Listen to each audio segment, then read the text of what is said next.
नाजरीन अस्सलाम वालेकुम। आप देख रहे पी न्यूज। मैं महविश मकीन आपकी खिदमत में हाजिर। पेश है दिन भर की कुछ अहम खबरें। पहले सुर्खियों पर एक नजर। हिंदवाड़ा में कॉलेज गाड़ी को अलमनाक हादसा, 2 तालिब इल्मों की मौत, 15 जख्मी। वजीर आला उमर अब्दुल्ला सजाद लोन और सकीना ईतू ने किया लवाकिन से इजहार तहसीयत। महबूबा मुफ्ती का मगरबी बंगाल, तमिलनाडु और कर्नाटका के वज़राए आला के नाम खतूत। श्री अमरनाथ यात्रा के लिए तमाम तैयारियां की जा रही है, सूबाई कमिश्नर कश्मीर। नेशनल कॉन्फ्रेंस ने जम्मू कश्मीर में कभी भी अमन कायम करने की कोशिश नहीं की, सुनील शर्मा। और किश्तवाड़ में मिली फौज को एक बड़ी कामयाबी, 3 दहशतगर्द हलाक, गोली बारूद का जखीरा बरामद। अब खबरों की तफसील। नाज़रीन, हिंदवाड़ा के विदपोरा इलाके में आज सुबह एक गवर्नमेंट डिग्री कॉलेज की गाड़ी को हादसा पेश आने के नतीजे में 2 तालबा की मौत वाक़या हुई, जबकि 15 दीगर जख्मी हो गए। सरकारी जराये ने बताया कि हिंदवाड़ा के विदपोरा इलाके में हफ्ते की सुबह एक बस जिसमें गवर्नमेंट डिग्री कॉलेज सोगाम के तुलबा सवार थे, एक्सकर्शन के लिए पहलगाम जा रही थी कि सड़क पर लुढ़क गई, जिसके नतीजे में एक तालिबा की मौके पर ही मौत वाक़या हुई, जबकि दीगर 16 जख्मी तालिबात में से एक और तालिबा की मौत वाक़या हुई है। वहीं जख्मों को इलाज मुआवजे के लिए गवर्नमेंट मेडिकल कॉलेज हिंदवाड़ा मुंतकिल किया गया, जहां 3 की हालत नाजुक बताई जा रही है, जबकि शदीद जख्मियों को श्रीनगर अस्पताल मुंतकिल किया गया। इधर जम्मू कश्मीर के वजीर आला उमर अब्दुल्ला ने बस हादसे पर गम का इजहार किया। एक्स पर एक पोस्ट में उमर अब्दुल्ला ने लिखा कि हिंदवाड़ा के करीब अलमनाक हादसे में जीडीसी सोगाम के 2 तालिबात और दीगर 14 तालिबात का जख्मी होने पर गम की इस घड़ी में उनके खानदान के साथ मेरी गहरी तहसीयत है और मैं जख्मों की जल्द सेहतयाबी के लिए दुआगो हूँ। वजीर आला ने मजीद कहा कि हम सूरत हाल पर गहरी नजर रखे हुए और तमाम जरूरी इमदाद को यकीनी बना रहे हैं। वही सेहत और तिबी तालीम की वजीर सकीना ईतू ने हिंदवाड़ा में आज पेश आने वाले अलमनाक सड़क हादसे पर गहरे गम और रंज का इजहार किया। वफाकी वजीर ने इस अलमनाक हादसे पर गहरे सदमे का इजहार करते हुए सोगवार खानदान के लिए ये नाकाबिल तलाफी नुकसान बर्दाश्त करने की ताकत के लिए भी दुआ की। वजीर ने director SKIMS, principal GMC Handwara, director health service Kashmir और सीएमओ कुपवाड़ा पर जोर दिया कि वो जख्मी तुलबा के बेहतरीन इलाज को यकीनी बनाए। वही एमएलए हिंदवाड़ा और पीपल्स कॉन्फ्रेंस के सदर सजाद लोन ने आज जीएमसी हिंदवाड़ा का दौरा करके विदपोरा के करीब एक अलमनाक सड़क हादसे में जख्मी होने वाले तुलबा की हालत दरियाफ्त की। अपने दौरे के दौरान लोन ने डॉक्टरों, पैरामेडिक्स और तिब्बी अमले का उनकी अनथक कोशिशों पर शुक्रिया अदा किया। वही जिला कमिश्नर ने मुतवफ़ी तालिबा के अहल खाना के साथ ताज़ियत का इजहार किया और जख्मों की फौरी सेहतयाबी की दुआ की। उसकी जान भी रही है, अल्लाह उनको जन्नत नसीब करे। यहाँ शुक्र है डॉक्टर्स ने जो बताया, यहाँ कुछ ज्यादा सीरियस मतलब they are being taken care of. लेकिन मैं मीडिया से भी और लोगों से भी अपील करता हूँ कि प्लीज आप हॉस्पिटल को क्लॉग मत करिए। अभी मैं वहां आया, बहुत सारे लोग हैं, डॉक्टर अपना काम नहीं कर पाएंगे अगर वहां आप अपने मीडिया के थ्रू भी लोगों को बोलिए कि हॉस्पिटल को क्लॉग ना करे, बाकी डॉक्टर जो हैं वो अपना काम कर सके।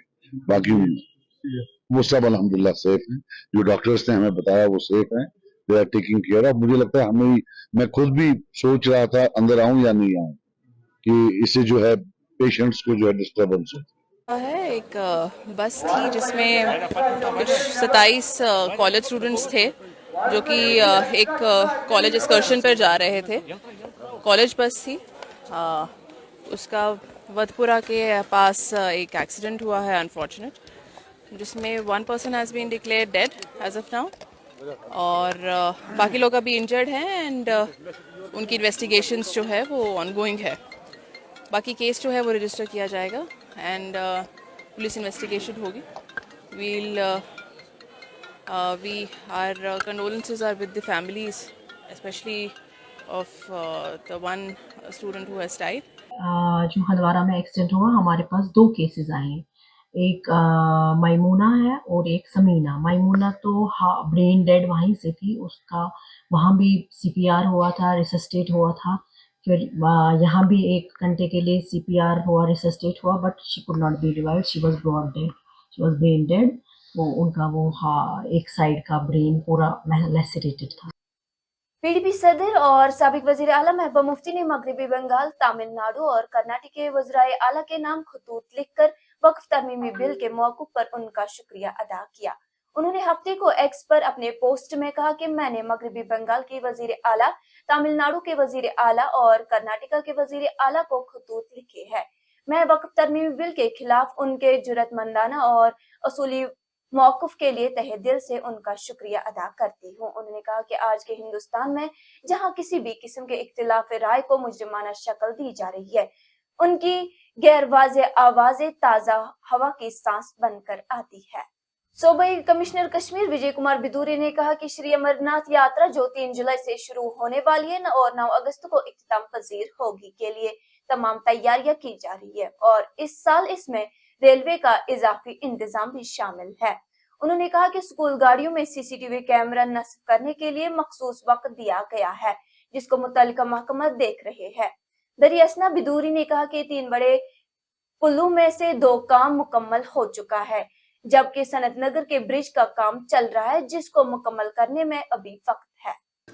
دیکھیں شری امرناتھ جی یاترا سے ریلیٹڈ آپ جانتے ہی ہیں کہ اس بار 3 جولائی سے اسٹارٹ ہونے والی 9 اگست تک چلے گی اور باقی تیاریاں تو ٹھیک ہے چل ہی رہی ہے۔ اس کے علاوہ آپ جانتے ہیں کہ اس بار ریل ایک ایڈیشنل فیکٹر جو اس میں آنے والا ہے تو اس کو بھی ہم دھیان میں رکھ رہے ہیں۔ جموں کشمیر اسمبلی میں اپوزیشن لیڈر اور بی جے پی کے سینئر لیڈر سنیل شرما نے نیشنل کانفرنس کو شدید تنقید کا نشانہ بناتے ہوئے کہا کہ یہ پارٹی اپنی کم و بیش 6 ماہ کی سرکار اور اسمبلی کے بجٹ اجلاس کے دوران اپنے وعدے کو پورا کرنے میں مکمل طور پر ناکام ہوئی ہے۔ انہوں نے کہا کہ عمر عبداللہ نے جو الیکشن منشور میں وعدے کیے تھے وہ نہ گورننس میں اور نہ ہی بجٹ سیشن میں کہیں دکھائی دیے گئے۔ ان کا کہنا تھا کہ نیشنل کانفرنس کے لیڈروں نے بجٹ اجلاس کو چلنے نہیں دیا۔ انہوں نے کہا جموں کشمیر کی تاریخ میں پہلی بار ایسا ہوا کہ کسی سرکار نے ایوان کو چلنے نہیں دیا جس سرکار کا اسمبلی اسپیکر بھی اپنا تھا۔ ان کا کہنا تھا کہ وقف بل پر نیشنل کانفرنس کے ممبروں نے ڈرامہ بازی کر کے ایوان کو چلنے نہیں دیا کیونکہ ہم لوگوں کے مسائل پر بات کرنا چاہتے تھے جن کا اس سرکار کے پاس کوئی جواب نہیں تھا۔ سیکورٹی فورسز نے آج کشتواڑ ضلع کے چھترو جنگلاتی علاقے میں جاری تصادم کے دوران ایک بڑی کامیابی کے دوران 3 دہشت گرد مار ڈالے جبکہ اسلحہ اور گولہ بارود کا ایک ذخیرہ بھی برآمد کیا۔ 5 sector Assam rifle head quarter میں ایک مشترکہ پریس کانفرنس سے خطاب کرتے ہوئے brigadier J B S Rathi نے کہا کہ علاقے میں دہشت گردوں کی موجودگی کے بارے میں انٹیلیجنس اطلاعات کے بعد آپریشن 9 اپریل کو شروع ہوا تھا۔ انہوں نے کہا کہ تلاشی ٹیموں نے 4 اپریل کو ایک دہشت گرد اور 12 اپریل کو 2 مزید دہشت گردوں کو مار گرایا۔ انہوں نے کہا کہ برآمد ہونے والے اسلحہ میں ایک رائفل اور ایک M4 رائفل سمیت دیگر اشیاء شامل ہے۔ ناظرین اسی کے ساتھ آج کا یہ شمارہ اختتام کو پہنچا۔ اگلے شمارے میں آپ سے پھر ملاقات ہوگی گر خدا لایا۔ پی نیوز کو لائک شیئر اور سبسکرائب ضرور کیجیے گا۔ دیجیے اپنی میزبان محوش مکین کو اجازت۔ خدا حافظ۔